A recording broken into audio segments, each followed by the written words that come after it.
দর্শক, রাজধানীর স্বামীবাগ থেকে শুরু হয়েছে রথযাত্রা, শেষ হবে ঢাকেশ্বরী মন্দিরে। এই মুহূর্তে সেই আয়োজনে রয়েছেন সহকর্মী হাসান ওয়ালি। যুক্ত হচ্ছে ওয়ালির সঙ্গে। ওয়ালি, রথযাত্রার আয়োজন কেমন দেখছেন জানাবেন।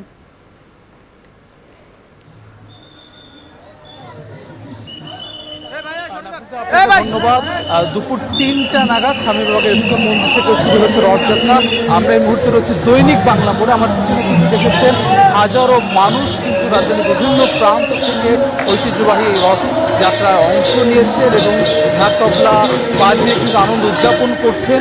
আপনি জানেন যে ঐতিহাসিক প্রেক্ষাপট রয়েছে এবং যার ফলে সনাতন ধর্মাবলম্বীরা কিন্তু প্রতি বছর এই সময়টিতে রথযাত্রা করেন, যেটি আসলে পুরান ঢাকার স্বামীবাগের জায়গা থেকে রাজধানীর সবচেয়ে বড় এই রথযাত্রাটি প্রতিবারই শুরু হয়, যেটি একেবারে শোভাযাত্রায় সনাতন রীতি অনুযায়ী প্রতি বছরের চন্দ্র আষাঢ়ের শুক্লপক্ষের দ্বিতীয়া তিথিতে শুরু হয় জগন্নাথ দেবের এই রথযাত্রা।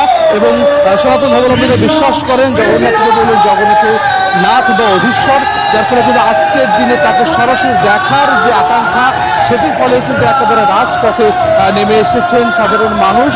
সেটি কিন্তু আসলে কিছুক্ষণ আগে স্বরাষ্ট্রমন্ত্রী এটি উদ্বোধন করেছেন এবং তিনি কিন্তু বলেছেন যে সব ধর্মীয় উৎসবে আসলে সবার উৎসব হয়ে উঠে ধর্ম যাতে উৎসব সবার, সেই স্লোগানকে বাস্তবায় পরিণত হয়, সেটি কিন্তু আসলে প্রতিটি ধর্মীয় উৎসবে কিন্তু এটি বাস্তবায়িত হয়, এমনকি কিন্তু আসলে তিনি জানিয়েছেন।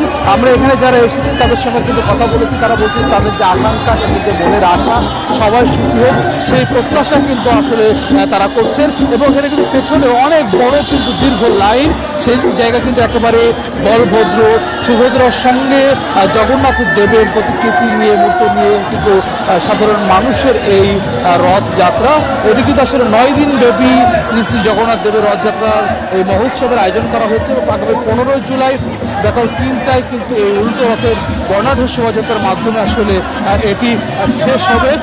এই যে রথযাত্রা এটি চলছে দৈনিক বাংলা মোড় হয়ে টিএসসি হয়ে সেটি ঢাকেশ্বরী মন্দিরে যাবে এবং সেখানে কিন্তু এই রথযাত্রা যাত্রা সেটি শেষ হবে। শ্রী শ্রী জগন্নাথ দেবের দর্শনের জন্য সাধারণ মানুষ তার ভক্ত এসেছেন।